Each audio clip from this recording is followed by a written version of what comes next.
Hey everybody, I'm Steve, I'm Nina. and this is our adventure. Right now, we are at a nice little restaurant outside of Cenote Tsukán. Cenote is basically a groundwater area that is accessible from the surface through a cave.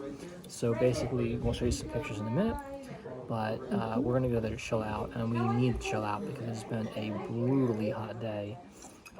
We just spent about 2 hours walking around Chichen Itza, which is a beautiful and awesome Mayan archaeological site, and we're going to show you what we do. But first we're going to drink some lemonade and eat. Cheers, my darling. Cheers.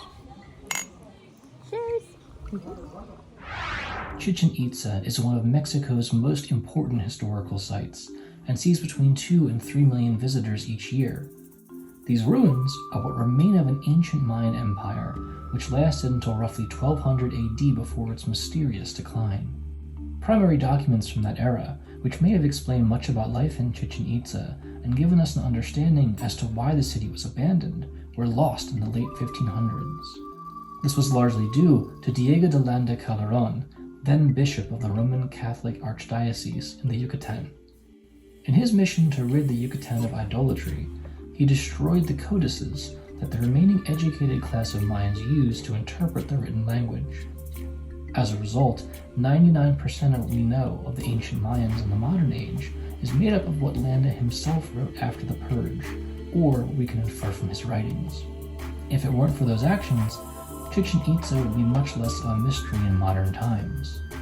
Despite this tragedy, it's still amazing to behold, and a trip to Chichen is one of our most recommended things to do when visiting the Riviera Maya. Chichen Itza is a huge city which takes 2 to 3 hours to explore on foot. It is also very hot in this area, so bring a parasol or wide-brimmed hat. We recommend you pay for the guided tour or split a guide with another group of travelers to save money. They can tell you so much about the archaeological process. They also know where the best places are for taking pictures and where you can get shade and rest while exploring. There are also iguanas everywhere in Chichen Itza, so keep an eye out for these cuties.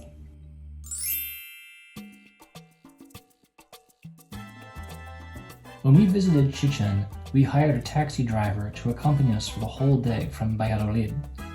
Because we weren't in a large tour group, we were able to visit a new cenote called Tsukán, which was excellent. Here you can see we had the cenote's restaurant all to ourselves. So right now we have some pretty standard Mexican-like table fare. It's just, thin tortilla chips and some pico de gallo. This is not spicy. Yeah, it's not spicy at all. But they had the cilantro in there, and that makes a big difference. Like, I'm not sure if it's like a difference in region or what, but sometimes you get guacamole here and there's no cilantro. I'm like, what's happening with the guacamole? It's different. It's changed. So, well, we are definitely in the jungle though.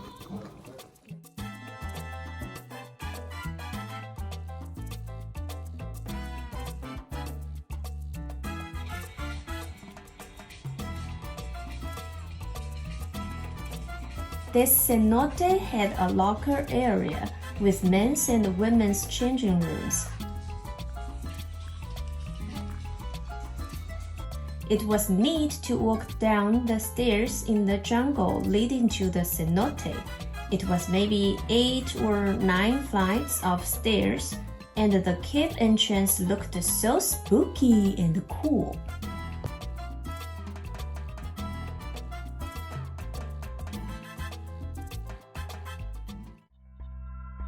Unlike Cenote Tsukán, which was halfway open to the surface, Tsukán was completely enclosed. There were birds flying in and out of the entrances above, and it had these huge stalactites everywhere you looked. And there were passages on the walls that went off into the darkness. Swimming in the cold, refreshing waters of the cenote was the perfect way to end our trip to Chichen Itza, and we recommend you follow in our footsteps if you ever explore the Mayan ruins of the Yucatan.